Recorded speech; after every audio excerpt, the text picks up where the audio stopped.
Me da mucho gusto que por fin podamos estar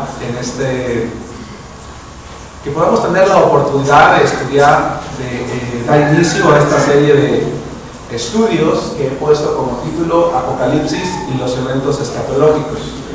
Durante el año pasado estuve comentando que pues es un tema importante, hermanos, que conozcamos, que estudiemos.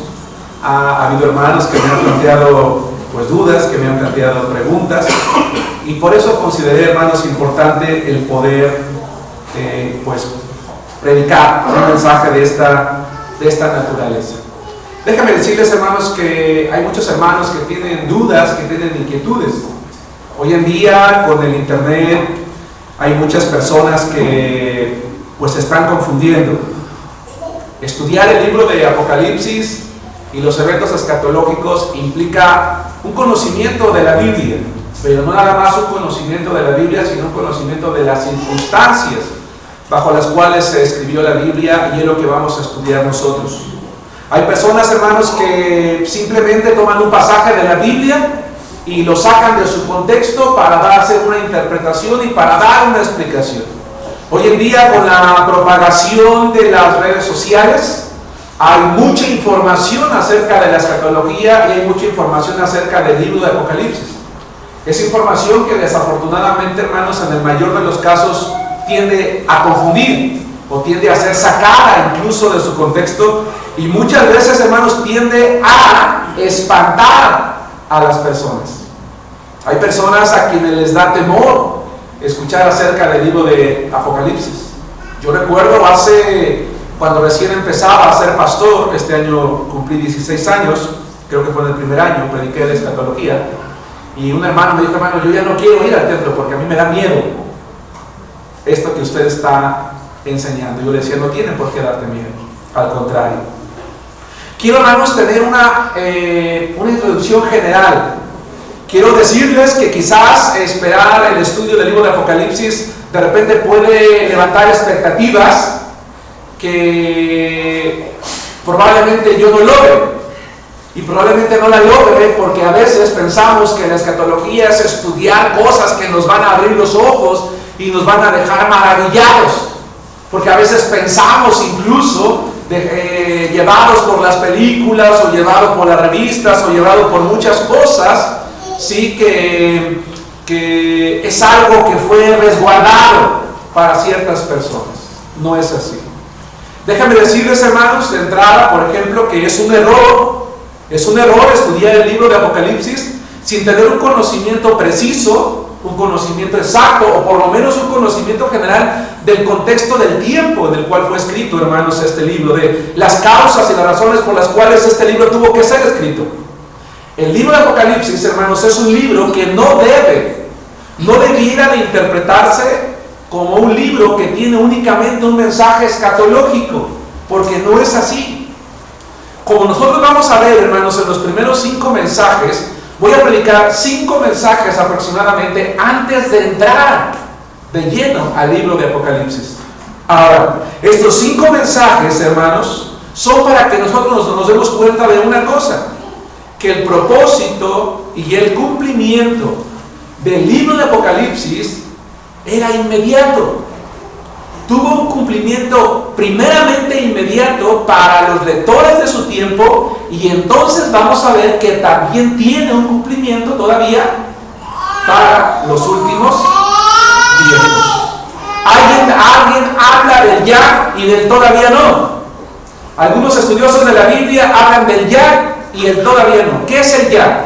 El ya es: en el tiempo de Juan, en el tiempo de las iglesias de Asia, hubo muchas cosas que en realidad y prácticamente todo en primer lugar se cumplió, pero hay una parte del todavía no, porque el libro de Apocalipsis, hermanos, era un símbolo, era una imagen, era una ilustración de algo que iba a ocurrir también, hermanos, en los últimos tiempos.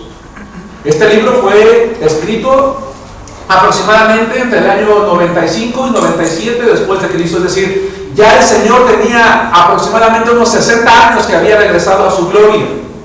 Uno de los últimos apóstoles que estaban vivos todavía, el apóstol Juan, es el receptor, hermanos, de este libro. ¿Por qué titulé vinculé a este libro Apocalipsis y los eventos escatológicos y no únicamente Apocalipsis? Bueno, es muy simple. Porque si nosotros estudiamos únicamente el libro de Apocalipsis, no vamos a poder entender todos los eventos escatológicos. Porque para poder entender los eventos escatológicos, tenemos que estudiar, sí, verso por verso, el libro de Apocalipsis, pero también tenemos que hacer algo. Tenemos que hacer referencia a sucesos, acontecimientos establecidos eternamente por Dios, que tienen que irse cumpliendo aún, que están por cumplirse, y tenemos que hacer referencia también a algo, hermanos. Tenemos que hacer referencia a otros libros, tanto del Antiguo como del Nuevo Testamento. En esta iglesia, como pastor, hermanos, en los últimos 16 años, o en los 16 años de vida que tengo como pastor, tengo la costumbre de predicar mensajes seriales, y comúnmente predico de libros. Y lo que hago es voy de inmediato al capítulo 1, y verso 1, y luego 1, 2 y 3, y voy así hasta que termino. Por ejemplo, acabo de predicar 117 mensajes del libro de los Hechos, verso por verso. Apocalipsis es un libro que no se puede estudiar así.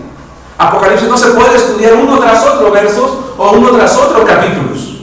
No es así. No es un libro que se puede estudiar de principio a fin.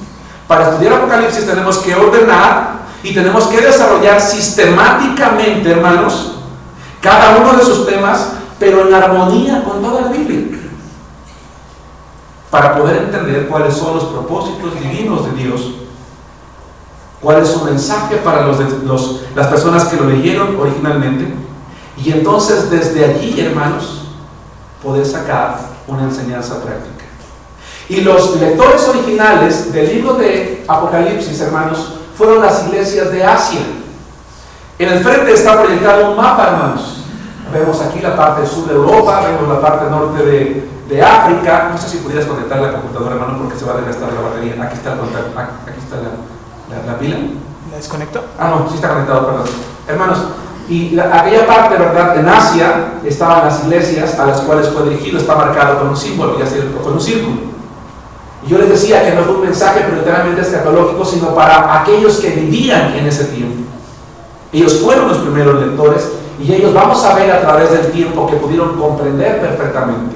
Entonces, vamos a estudiar, hermanos, el libro de Apocalipsis. Vamos a conocer el contexto de sus destinatarios. Vamos a ir a otros libros de la Biblia, por ejemplo, qué dice Tesalonicenses, qué dice Isaías, qué dice Zacarías, qué dice Mateo, qué dice Jeremías, qué dice Daniel, qué dicen todos los profetas mayores, qué dicen todos los profetas menores, qué dicen otros libros.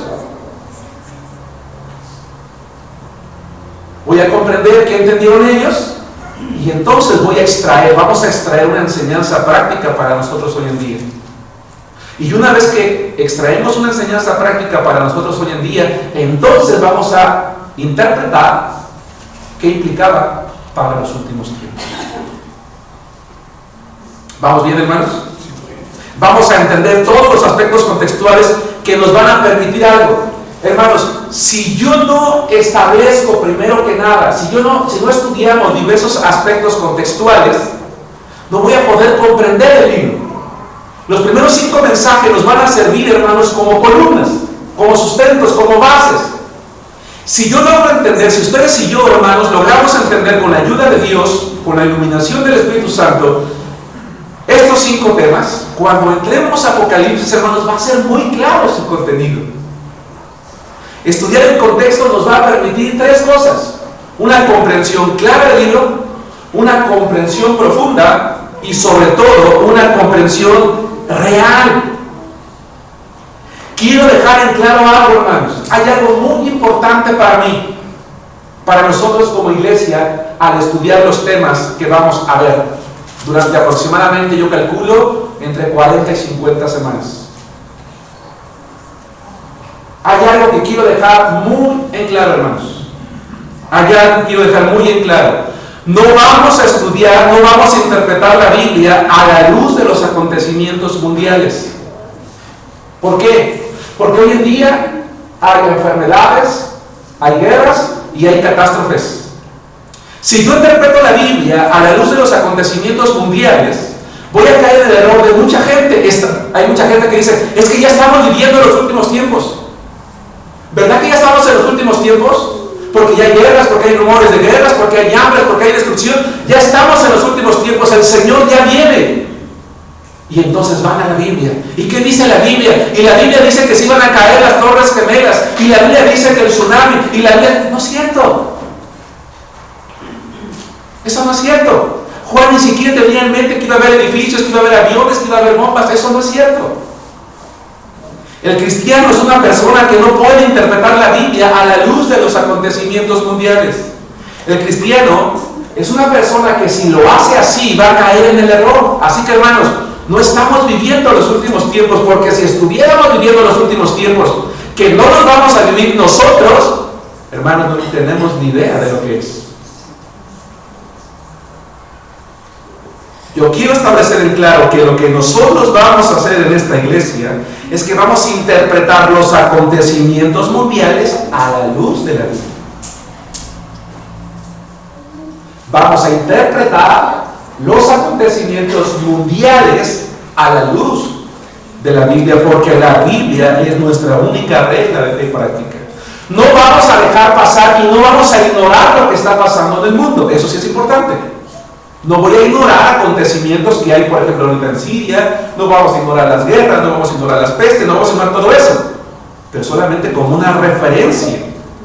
Porque algo es un hecho, hermanos. Dios, nuestro Dios, el soberano Señor del cielo y de la tierra, el creador del universo, está preparando el mundo. Eso sí es cierto.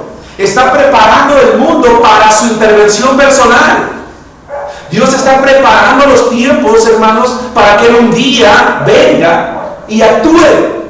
Y nosotros, sin embargo, siempre tenemos que hacer una cosa. Tenemos que referirnos a la Escritura. ¿Qué dice la Escritura? ¿Qué dice la palabra de Dios? Entonces, hermanos, cuando nosotros abarquemos cada uno de los temas escatológicos, vamos a ir en un orden. No pretendo que alcancemos a ver esto, porque sinceramente ni yo que estoy aquí cerca lo veo. Pero quise proyectarlo por una cosa. Prácticamente, hermanos, no hay ni un solo libro de escatología escrito que tenga un esquema cronológico de los acontecimientos de Apocalipsis. No lo hay. Hay libros que tienen algunas estructuras, algunas ideas. A través de 16 años, hermanos, de estudio, he desarrollado un esquema. Y de hecho, este material, hermanos, lo vamos a usar como referencia para los alumnos del seminario. Recuerden que todos los alumnos de aquí del seminario, especialmente los avanzados, esto va a contar como materia. Y para poder acreditar la materia necesito que al final me presenten sus apuntes, por favor, y quizá les vaya elaborando algunos exámenes también por ahí. ¿Ok? Hermanos, en este esquema, a los alumnos del seminario les vamos a proveer un esquema como estos para que puedan seguir viendo, y si alguien lo quiere, lo podemos proveer también. Es un esquema ordenado de todos los acontecimientos bíblicos, con citas bíblicas suficientes. Hermanos, hoy en día no hay un esquema como esto. Pero a lo que me refiero es, la Biblia se tiene que estudiar sistemáticamente, es decir, se toman los temas, se ordenan de acuerdo a la Escritura y con base en eso entonces se avanza. Es difícil determinar con precisión todas las cosas, pero al analizar la Biblia vamos a tratar de ir respetando la Escritura y vamos a ir acomodando los acontecimientos para poder llegar al fin, al propósito que tenía el Señor Jesús cuando le reveló a Juan, y el propósito, insisto, que tiene para nosotros hoy en día. ¿Por qué hablamos de Apocalipsis y los eventos escatológicos? Porque Apocalipsis tiene un mensaje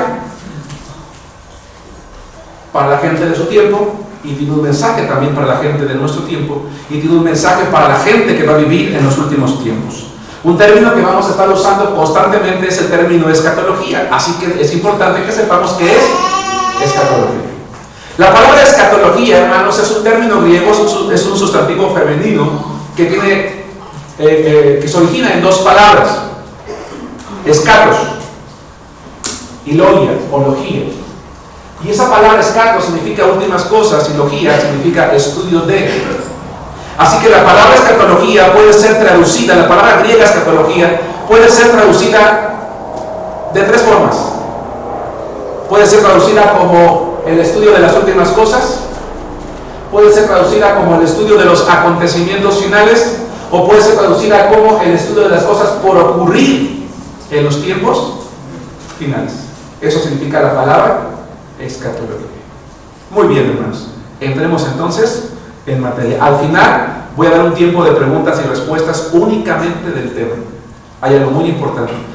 Después de cada predicación voy a dar un tiempo de preguntas y respuestas. Pero las preguntas deben de ser únicamente del tema. 2. Si alguien tiene una pregunta de otro tema, anótela. Hágamela llegar en un papelito y en la medida en la que vayamos avanzando a través del año, voy a ir dando respuesta a esas preguntas. ¿Ok, hermanos? ¿Sí me expresé con claridad? Sí. Al final vamos a tener una sesión de preguntas y respuestas únicamente de tema. Excelente. El primer tema, hermanos, el tema número 1 que vamos a estudiar nosotros el día de hoy y que abre ya oficialmente esta serie de predicaciones se llama el contexto del tiempo de Juan. Si se dan cuenta, he utilizado mucho la palabra contexto. ¿Qué significa la palabra contexto? ¿Qué es un contexto? Bueno, dice el diccionario que es un conjunto de circunstancias que rodean o condicionan un hecho. Es decir, vamos a ver qué estaba viviendo Juan en su tiempo, qué circunstancias estaban socialmente, políticamente, económicamente, religiosamente. Y nos vamos a dar cuenta que el vocabulario que Juan usa, el vocabulario que se usaba en su tiempo, es el vocabulario que él usa en su libro. Por eso que le titulé a este mensaje el contexto del tiempo de Juan. Y quiero que vayan conmigo a Apocalipsis capítulo 1, versículo 9. Acuérdense, no estamos ya interpretando el libro, estamos entrando en el libro, estamos encontrando gracias, estamos estableciendo las bases que nos van a permitir interpretar claramente la Biblia. Y para ello quiero que Juan, el autor, me diga qué está pasando en su tiempo, cómo se siente. Hermano, ¿algún día te has preguntado cómo se sentía Pablo cuando escribió este libro? ¿Algún día te has preguntado qué estaba haciendo Lucas cuando escribió su evangelio? ¿O te has preguntado cómo se sentía Pedro? ¿Dónde estaba? Juan sí lo dice. Juan sí lo dice. Apocalipsis capítulo 1, versículo 9. Y dice así este evangelio: yo, Juan, vuestro hermano, y copartícipe vuestro en la tribulación, en el reino y en la paciencia de Jesucristo, estaba en la isla llamada Patmos por causa de la palabra de Dios y el testimonio de Jesucristo. Va de nuevo. Yo, ¿qué dice? Juan, vuestro hermano, y después dice copartícipe. Hermanos, déjenme decirles que para el año 95-97 después de Cristo, en que este libro se escribió, Juan, quien había sido el apóstol más joven de Jesucristo, tenía aproximadamente 84 años de edad. Es decir, ya era un anciano. Es un hombre que nos da muestra de que dedicó su vida, dedicó su juventud, hermanos, a servir a Cristo. De que se dejó moldear por el Señor hasta un punto en el que, sin importar lo que viviera, él seguía caminando en su fe. Y los tiempos que estaba viviendo, hermanos, el apóstol Juan, eran tiempos muy difíciles. Y vamos a entenderlo a través de 4 puntos. El tema se llama, insisto, el contexto del tiempo de Juan. 1. Las cuestiones políticas del Imperio Romano. Vamos a hablar de las cuestiones políticas, hermanos, del Imperio Romano. Dice la Biblia que Juan se presenta a sí mismo primeramente como un hermano, y también se presenta a sí mismo como alguien que está pasando, ¿qué, hermanos? Tribulación. Juan está viviendo tribulación a causa de la predicación de la palabra. Está pasando una tribulación debido a que él está siendo un testigo leal y un adorador, hermanos, de Jesucristo. Déjenme decirles, hermanos, que Juan utiliza un término muy fuerte, muy descriptivo para decirnos que él está pasando, hermanos, por tribulación. Ese término griego que utiliza el apóstol Juan, otra vez es un sustantivo femenino, hermanos, y estos términos los estoy expresando así para los que son alumnos del seminario, hermanos, por supuesto para todos, porque son luego tareas y trabajos que dejo. Hermanos, es un término que solamente Pablo usa, y Pablo únicamente lo usa cuando escribe la epístola a los Corintios. El término griego lipsis es un término que muy sencillamente podría ser traducido como aflicción, angustia, persecución.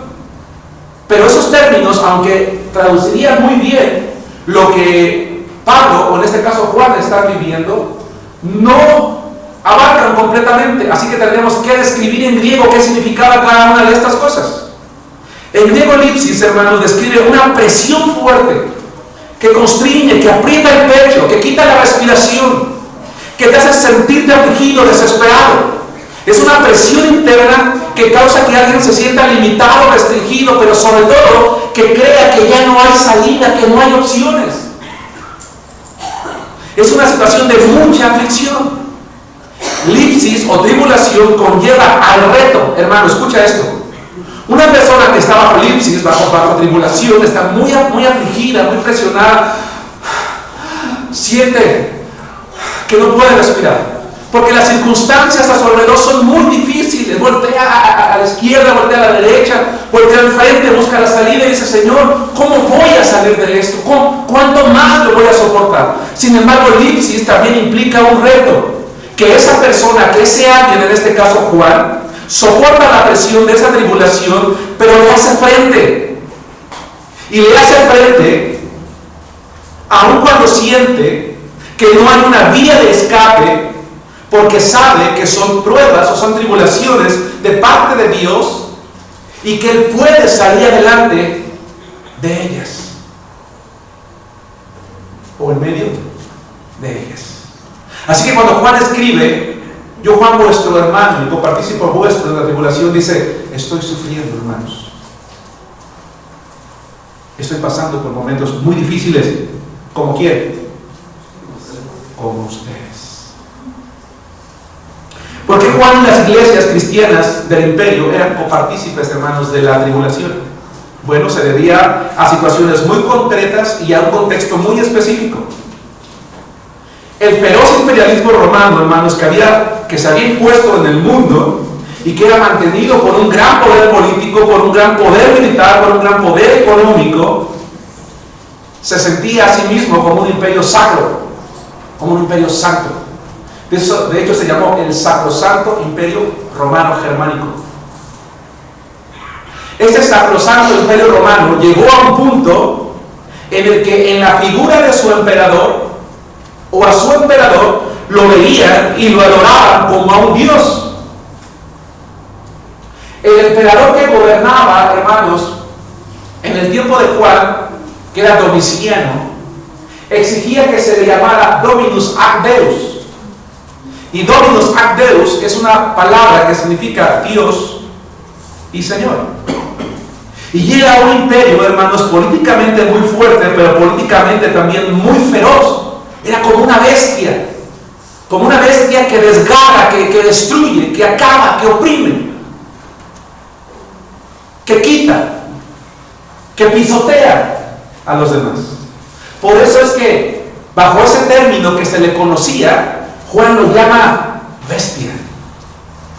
Cuando nosotros leamos y entremos de lleno, dice: vi como una bestia, se está refiriendo a ese imperio, se está refiriendo a ese emperador primero que nada, a esa persona que está surgiendo, que está gobernando de esa forma.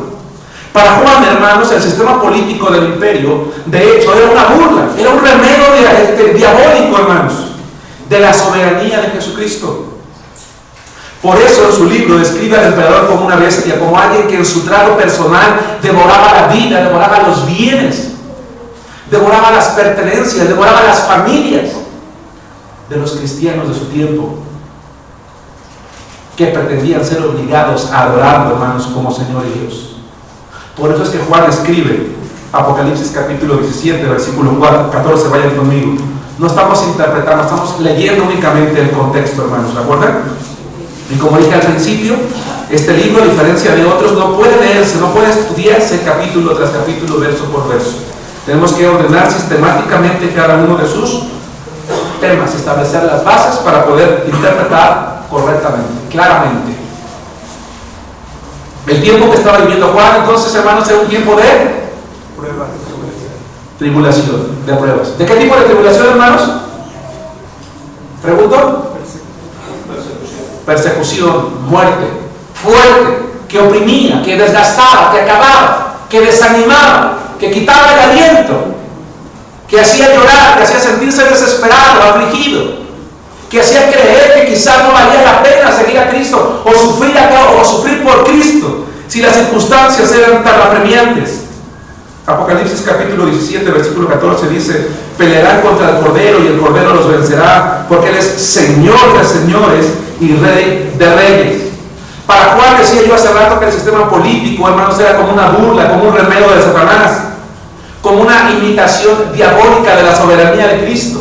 Por eso dice Juan que el verdadero Señor, el verdadero Rey, ¿quién es? Jesús. Es el Cordero. La predicación de Juan, hermanos, siempre fue en contra de la adoración a un simple humano como si fuera Dios. Juan se opuso. Dicen los historiadores, hermanos, que a finales del primer siglo, cientos, miles de cristianos murieron. Miles entregaron sus vidas. Miles eran lanzados, hermanos, a los circos romanos, a las fieras. Y dice la palabra de Dios que los cristianos se tomaban de las manos, ¿verdad? Y cantaban alabanzas al Señor mientras morían devorados por las fieras. Algunos quizás en ese temor, en ese miedo como humanos finalmente, trataban de correr, trataban de huir, pero era imposible. Era imposible. Pues una bestia gobernaba, un emperador que los trataba de una manera cruel, cruenta, porque lo que quería recibir era adoración. Y Juan dice, yo soy copartícipe vuestro, porque él predicó en contra de eso, y eso le costó algo, le costó ser desterrado a la isla de Patmos. Si pusimos atención en el mapa hace un momento, hermanos, en la parte este, es decir, enfrente, ahí estaba una pequeña isla, hermanos, que tenía algunas cuevas que eran usadas como cárceles. Hasta allá es llevado y encarcelado el apóstol Juan, hermanos, a causa de la predicación, hermanos, de la palabra de Dios. Ese es el contexto, esas son las cuestiones políticas que es importante que nosotros conozcamos y que estaban ocurriendo, hermanos, en ese tiempo. 2.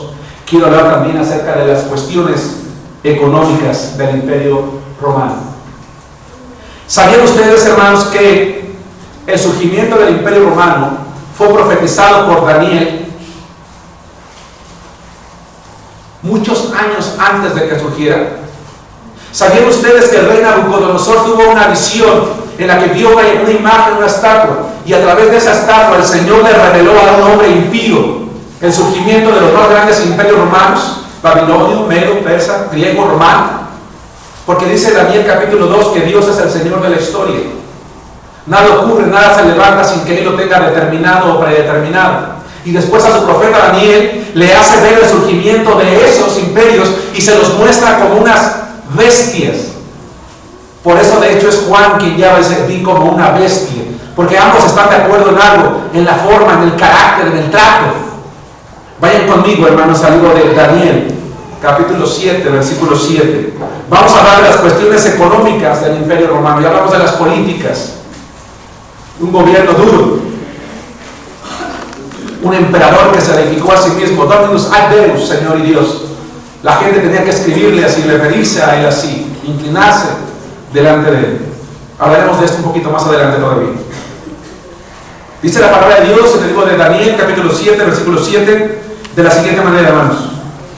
Después de esto, miraba yo en las visiones de la noche, dice Daniel, y he aquí la cuarta bestia, espantosa y terrible, y en gran manera fuerte, la cual tenía unos dientes grandes de hierro, devoraba y desmenuzaba, y las obras hollaba con sus pies, y era muy diferente de todas las bestias que vi antes de ella, y tenía 10 cuernos. Hermanos, Daniel profetiza, si ustedes se dan cuenta en la imagen que está al frente, cada uno de los imperios más grandes de la historia, y los asemeja a unas bestias por la forma en que actúan, pero después de una cuarta, la más feroz, la más dura, la más peligrosa. Y en ese tiempo, ¿verdad?, ese imperio romano que se levantó, le tocó a Juan vivirlo en carne propia. Dice Juan, yo vi que devoraba, desmenuzaba, tenía dientes de hierro. Y Juan lo estaba viviendo, hermanos. ¿Sí me estoy explicando? Sí. Juan lo estaba viviendo. Las iglesias de Asia, los cristianos de ese tiempo lo estaban viviendo, hermanos, en carne propia. Ciertamente este poderoso imperio, el más grande y duradero de toda la historia, surgió, creció y se enriqueció mucho. Pero en aquel tiempo, como en el nuestro, solo unos pocos gozaron de eso. Los más privilegiados fueron los beneficiados. La mayoría, hermanos, era gente pobre, explotada con grandes recaudaciones de impuestos que solo servían para alimentar el lujo de quienes ya poseían riqueza.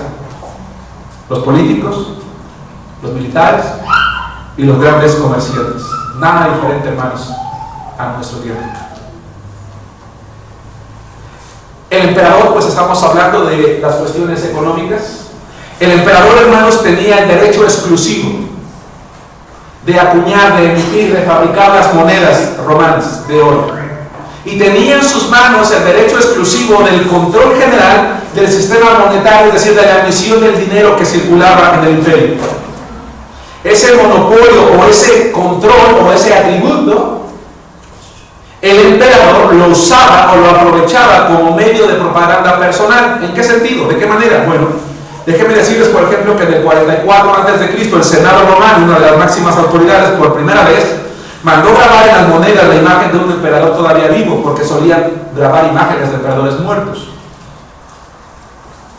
De ahí en adelante, las grandes noticias, como por ejemplo la coronación, la muerte, la deificación, es decir, la elevación de un emperador a un dios, su matrimonio, su nacimiento, el nacimiento de sus hijos, el aniversario de su imperio, se representaban constantemente en las monedas y salían así al mundo entero. Escucha esto.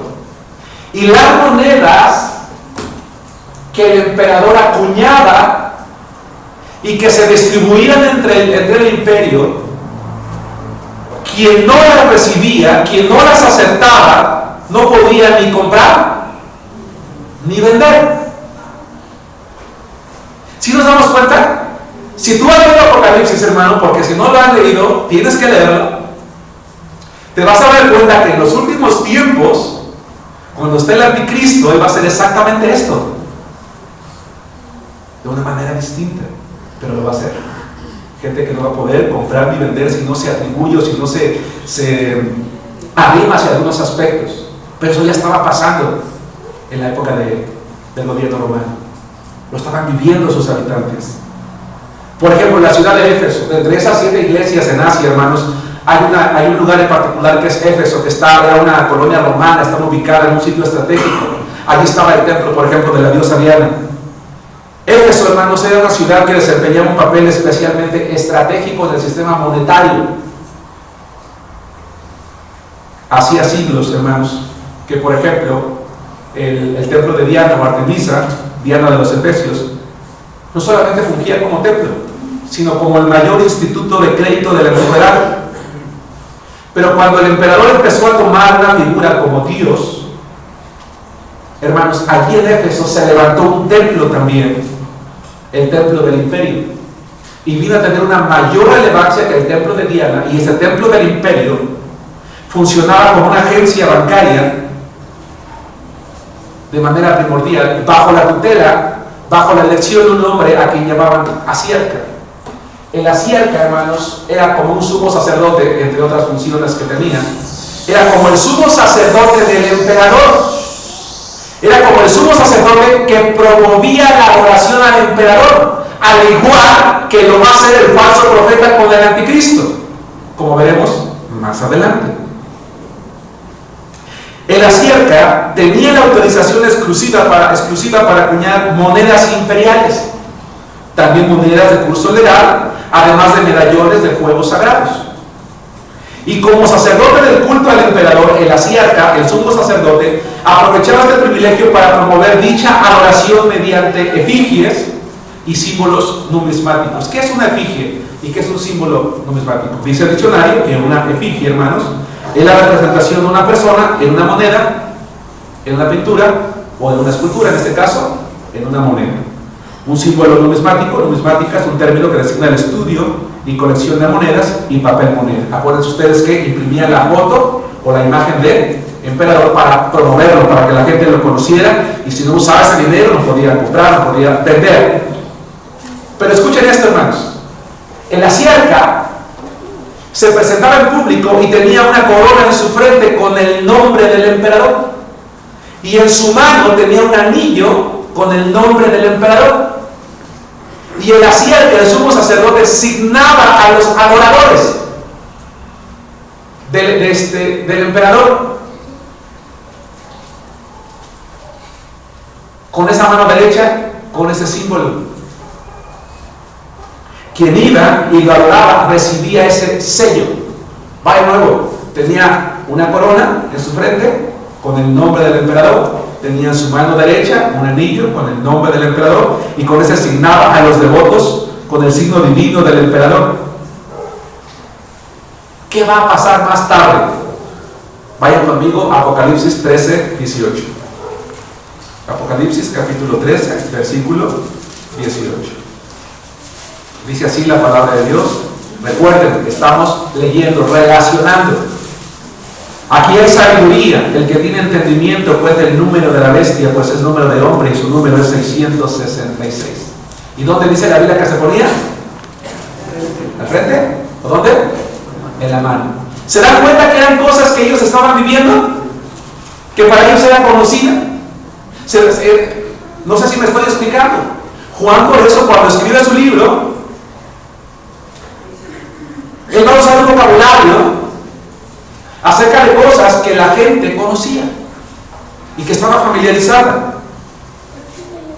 Todo este contexto político y económico que Juan vivió en su tiempo, por eso le sirvió como un prototipo, como un símbolo cuando escribió las visiones que Jesús le dio. Vayan conmigo a Apocalipsis capítulo 1, versículo 1. Porque Juan, hermanos, no se sacó el contenido del libro de la manga, como decimos coloquialmente en México. Para los alumnos del seminario que van a ver después este video, que están en Centroamérica, por ejemplo, en Estados Unidos o en Europa, los alumnos que tenemos en España.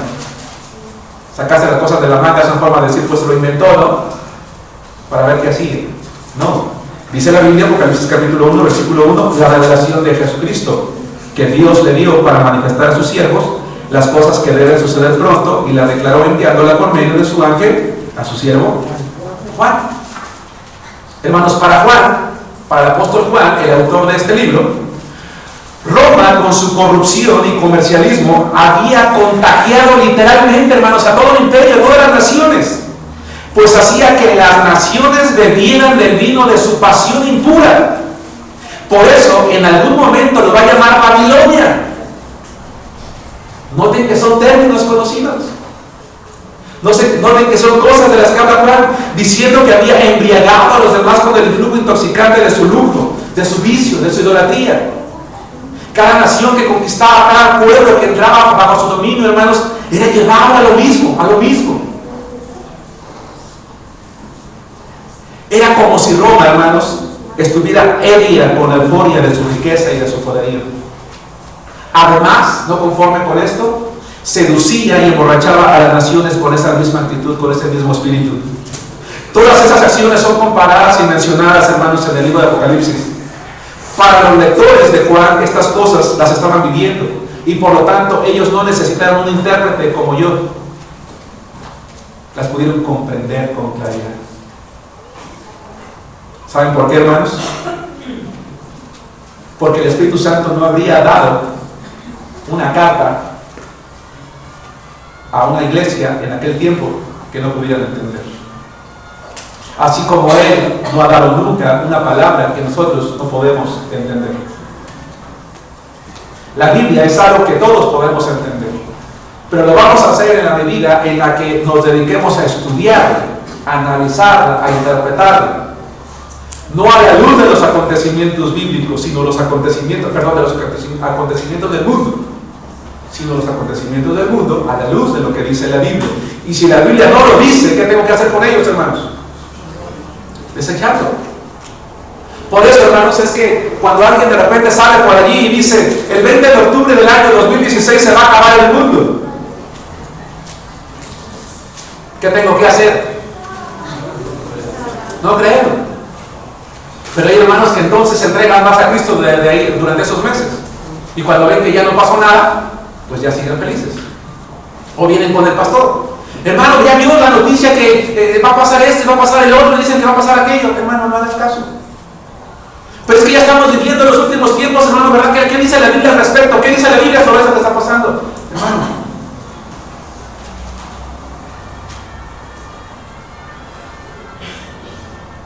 Dios, a través de la Escritura, puede hacernos comprender claramente cada una de las cosas. ¿Qué quiso decirle a sus primeros lectores? ¿Qué quiere decirnos a nosotros hoy? ¿Y qué quiere decirles en un futuro a las nuevas generaciones? 3. Hablemos de las cuestiones sociales. Esta es una parte importante también, hermanos, que tenemos que considerar nosotros. Vamos a Apocalipsis capítulo 6, versículos 15 y 16. ¿Vamos bien, hermanos? Sí. Bien. Apocalipsis capítulo 6. Apocalipsis capítulo 6, versículos 15 y 16. Dice así la palabra de Dios. Y los reyes de la tierra, y los grandes, los ricos, los capitanes, los poderosos, y todo siervo y todo libre, se escondieron en las cuevas y entre las peñas de los montes. Y decían a los montes y a las peñas: caed sobre nosotros y escondernos del rostro de aquel que está sentado sobre el trono y de la ira del Cordero. Aunque nosotros podríamos determinar diferentes clases como esclavos, libertos, plebes, nobilitas o senadores, administradores, hermanos, la realidad es que en el imperio las clases sociales básicamente eran dos: los muy ricos y los muy pobres. Básicamente podían dividirse en esas dos grandes ramas: los muy ricos y los muy pobres. Y a los muy pobres pertenecía prácticamente la mayoría de las personas, la mayoría de la población, y por tanto la mayoría también de los congregantes, hermanos, de las iglesias de Asia. Así que el libro de Apocalipsis, hermanos, se convirtió en la respuesta de Cristo a todas las injusticias políticas, sociales y económicas que ellos estaban viviendo. Por eso, como pastor, yo he dicho muchas veces que lo que te interesa a ti le interesa a Dios, y que lo que te preocupa a ti le preocupa a Dios. A Dios le interesa cómo está la injusticia política, hermanos. El hermano Germán muchas veces nos ha pedido que oremos porque el gobierno, porque tantas cosas. Es como: sí, hermano Germán, Dios lo entiende. Esa injusticia política, esa injusticia social, esa división de clases, esa cuestión económica, que no es diferente tampoco en esos tiempos, lamentablemente no han cambiado. Pero les voy a decir una cosa, hermanos: no los estamos viviendo nosotros como los estaban viviendo las iglesias de Asia. Así que si nosotros creemos que estamos mal, hermanos, déjenme decirles que no. Por lo menos no comparado con aquellos.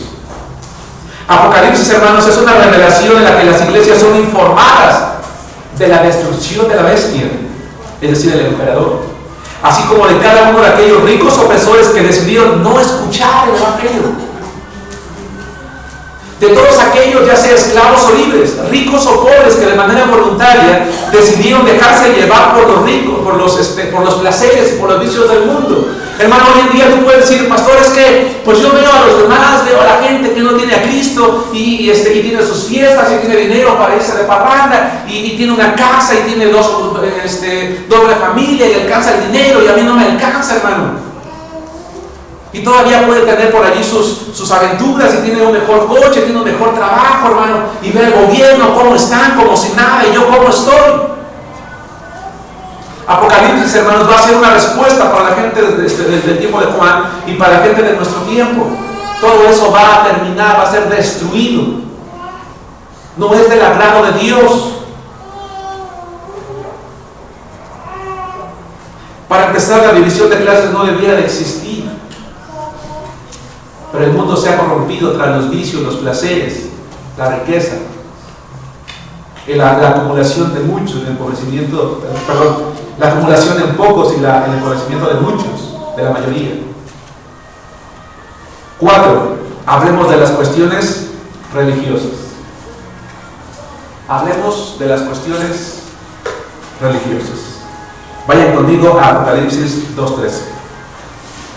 Apocalipsis capítulo 2, versículo 13. Y vamos a considerar, hermanos, en este pasaje de la Escritura algo. Dice así la palabra de Dios: yo conozco tus obras y dónde moras, dónde está el trono de Satanás, pero retienes mi nombre y no has negado mi fe, ni aun en los días en que Antipas, mi testigo fiel, fue muerto entre vosotros, donde mora Satanás. Después interpretaremos el verso. Juan, hermanos, el apóstol Juan percibió una cosa. El apóstol Juan en su tiempo percibió una cosa, hermanos: que detrás de todas las cuestiones del imperio había fuerzas espirituales de maldad, tal como lo profetizó Daniel. Por eso Juan le dijo a la iglesia de Éfeso que era el máximo centro de culto imperial en Asia, que en medio de ellos estaba el trono de Satanás. ¿A quién se estaba refiriendo, hermanos? al emperador. ¿Por qué? Porque cuando un hombre se deifica a sí mismo, cuando un hombre se levanta a sí mismo como Dios, está colocándose en el lugar de Dios, está oponiéndose a Dios. Y quien se opone a Dios de una forma en la que se deifica a sí mismo y exige la adoración de otras personas, hermanos, solo puede estar influenciado por alguien, por Satanás. La realidad del imperio, sin embargo, era que lejos de ser divino, hermanos, como llamaban a su emperador, era la bestialización de lo humano, algo que solamente Satanás podía inspirar. Allí en el imperio romano y en muchos otros, pero especialmente en él, se cumplió lo que Satanás, hermanos, lo que el ángel maligno le ofreció a Jesús en Mateo 4:9. No lo busquen. Todo esto te daré. ¿Qué dijo? Si postrado me adorares. Hermanos, Satanás ha logrado a través de la historia humana que el mundo se postre ante él. Porque cuando el mundo se postra ante una persona para deificarla o adorarla como un Dios, está adorando a Satanás. Y hermanos, Satanás o el diablo no podía ofrecerle a Jesús algo que no podía dar. El Señor Jesús rechazó las riquezas del mundo y la adoración, hermanos, a Satanás. Pero muchos hombres en la historia han aceptado su ofrecimiento. Y Dios era muy real dentro del imperio romano, detrás del cual Satanás obraba influenciando los hechos del emperador, de su asiarca, de sus soldados, que eran feroces, de todo su sistema económico, político, de toda la sociedad. Hermanos, el propio emperador no solo adoraba al diablo con sus pecados, sino que él mismo exigía adoración de su pueblo. Y se exigía a través de toda la fuerza del sistema político, del sistema social, del sistema económico, del sistema religioso. Los pueblos estaban obligados, hermanos. Los pueblos estaban obligados a rendirle culto a su imagen, so pena de perder sus bienes, de morir o de ver morir a sus seres amados. Si tú te negabas a adorar al emperador, tomaban a tu esposa, tomaban a tus hijos o tomaban a tus padres y decían: adoraste al emperador, los matamos. Te quitamos tus bienes. Los matamos a ellos, te matamos a ti, los dejamos en la pobreza. Mucha gente no rehusó adorar al emperador, hermanos. De hecho, la gran mayoría lo hacía. ¿Y saben cómo? Con gusto. La pregunta es ¿por qué? Porque tenían beneficios, tenían favores, podían andar libremente. Y Juan usó esa acción humana para decir que en los últimos días los seres humanos no tendrán ningún problema, hermanos, en adorar a otra bestia, al anticristo. En un futuro el mundo no tendrá ningún problema en adorar al diablo mismo, hermanos, que lo va a investir de poder. Por eso Juan en su primera epístola dice que hay muchos anticristos en 1 Juan 2:8. ¿Por qué? Porque ya desde su tiempo él estaba viendo a esos hombres que se levantaban en contra de Cristo, despojando a Cristo de su trono, de su señorío, de su gloria, y colocándose a sí mismos como falsos señores. ¿Saben lo que dice Juan? Escúchenlo en Apocalipsis 13:4. Y adoraron al dragón, entiendas el diablo, que había dado autoridad a la bestia. Y adoraban a la bestia, entiendas el anticristo, diciendo: ¿quién como la bestia? ¿Y quién podrá luchar contra ella? Va a venir un tiempo en el que el mundo no solamente va a adorar a Satanás y al anticristo, sino que lo va a hacer con gusto y se va a admirar de ella. Así como hoy en día la gente no tiene ningún problema en irse caminando no sé cuántos kilómetros para ir a la basílica y postrarse ante un ídolo. Así como no tiene ningún problema en dejarse signar por alguien como una marca de identificación con ese alguien y por lo tanto con sus prácticas en un futuro. Dice Juan, lo que estamos viviendo nosotros lo vivirá una gente, ¿verdad? Lo vivirán otros de manera distinta y más fuerte, pero lo que estamos viviendo nosotros, va a decir Juan más adelante, es algo que conoce Cristo. Él lo ignora. Hermanos, el Señor no ignora lo que estamos viviendo, no ignora lo que tú vives hoy. No eres desconocido para Él. Así que este libro es para ti. Si tú hoy estás en tribulación, estás en angustia, si socialmente, ¿verdad?, estamos marginados o pasando situaciones, ¿verdad?, difíciles socialmente, económicamente, políticamente, el Señor no lo ignora. Los miembros de las iglesias de aquellos tiempos, insisto, luchaban contra la tentación incluso de adorar la imagen del emperador. Luchaban contra el peligro de no hacerlo. Vivían en un imperio que era como una bestia que mataban a quienes no lo hacían. Era como inspirado en un monstruo, y la capital de Roma era la ramera que andaba cabalgando sobre ella. ¿Han leído ese término de Apocalipsis, hermanos? La capital era esa ramera que andaba cabalgando sobre esa bestia, sobre ese imperio, sobre ese emperador. Borracha con todos sus pecados y llena de la sangre de sus víctimas. ¿Cuáles víctimas, hermanos? Los cristianos que morían, asesinados a causa de no someterse a lo que estaban viviendo. Es probable incluso que alguien dudara de si estaban haciendo lo correcto, hermanos. Es probable que alguien dudara de si estaban haciendo lo correcto al no adorar al emperador. Por eso el Señor en visiones a Juan le dijo: vayan conmigo a Apocalipsis 19:10 y 22:9. Apocalipsis 19:10 y 22:9.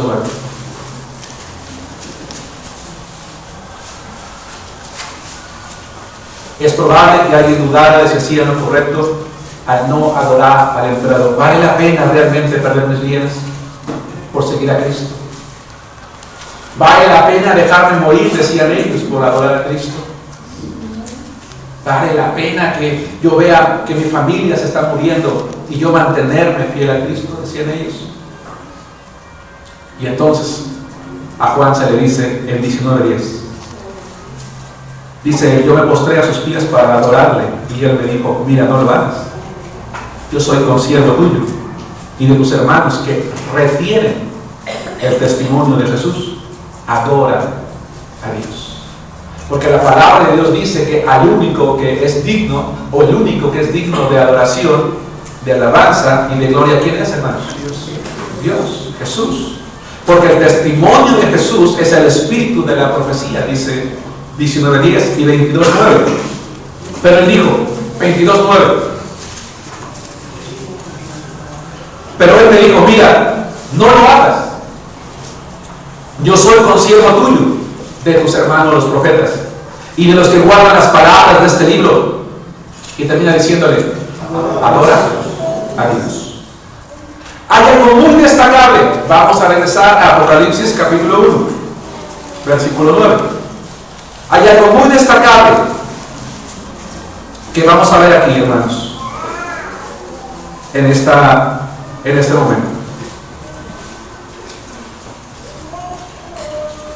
Apocalipsis 1:9. Yo, Juan, vuestro hermano y copartícipe vuestro en la tribulación, en el reino y en la palabra de Jesucristo, estaba en la isla llamada Patmos por causa de la palabra de Dios y el testimonio de Jesucristo. Dice, él es copartícipe en tribulación, en el reino y en la palabra, perdón, ¿y en qué? En la paciencia.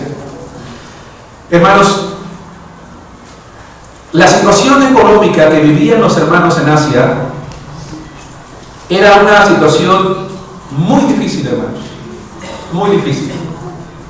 Decía yo hace rato que ellos luchaban contra la tentación de decir: estoy haciendo lo correcto, vale la pena perder lo poco, el matrimonio poco grande que yo tenga, aunque me temo que era más poco que grande porque la mayoría eran pobres.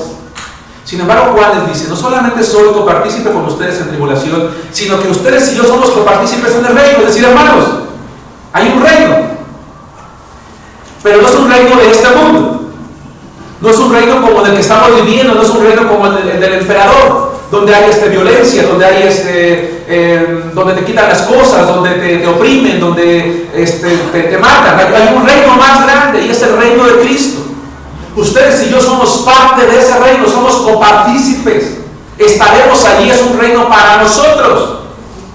Así que anímense, diría el apóstol Juan, o quizás como dijo Pablo en Romanos: Pues tengo por cierto que las aflicciones del tiempo pasado no son comparables con la gloria venidera, dice Pablo, que en nosotros ha de manifestarse.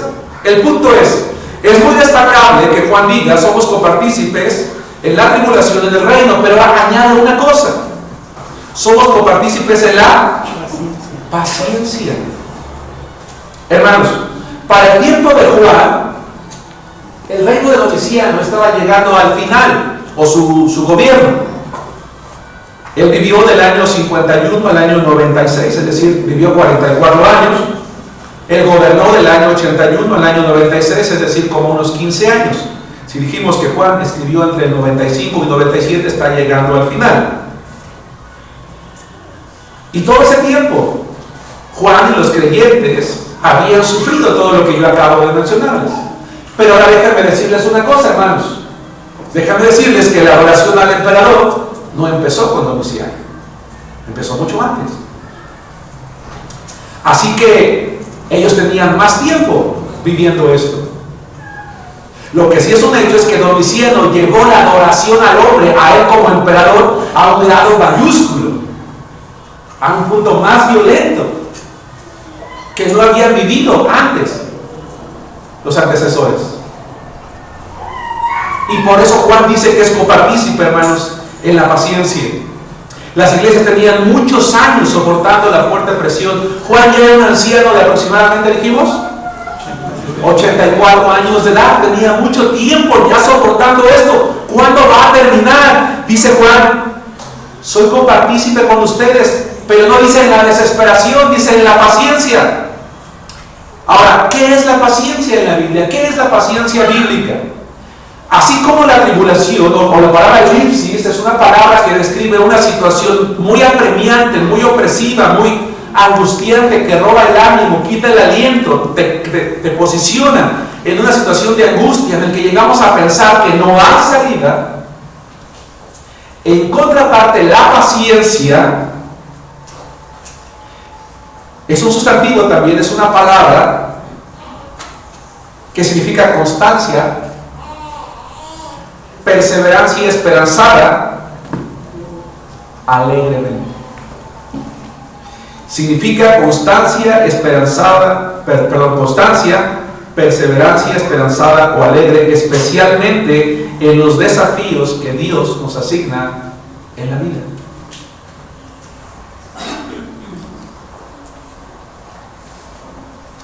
Yo comentaba, hermanos, hace algunas semanas que los cristianos, o que un buen número de cristianos, al no estudiar la Biblia profundamente, pedimos cosas que realmente no queremos.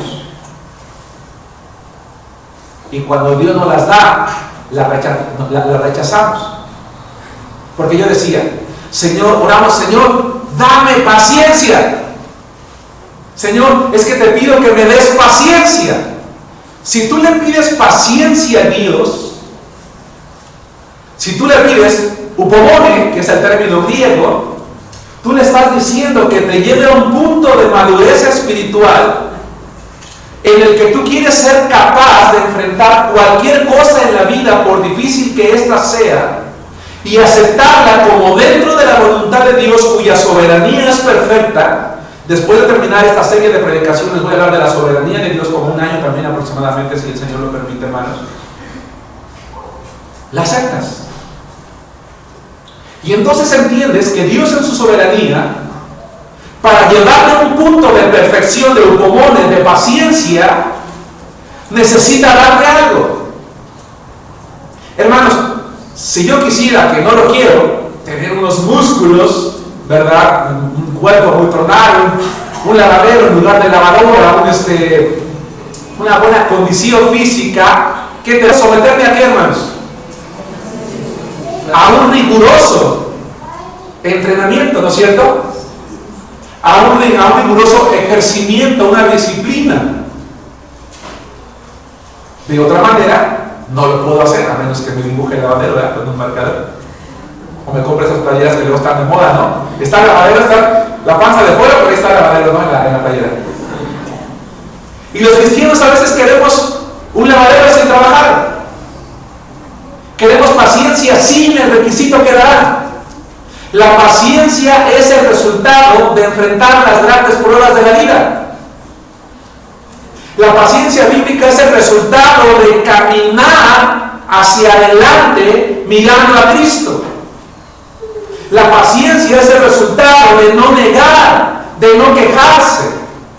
La paciencia es el resultado de no renegar. La paciencia es el resultado de no reclamarle a Cristo.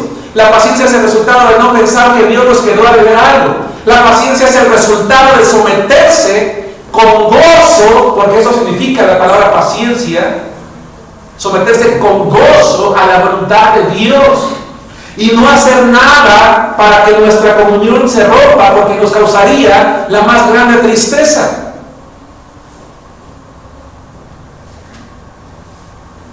En ninguna parte, ni de las epístolas de Juan, ni mucho menos del libro de Apocalipsis, lo vamos a encontrar a él quejándose de las circunstancias. Él había aprendido a ser paciente, porque vivió en carne propia la presión de todas las circunstancias que contextualizaron su libro, y él mismo entendió con claridad el mensaje que Jesucristo le dio, porque lo estaba viviendo en carne propia.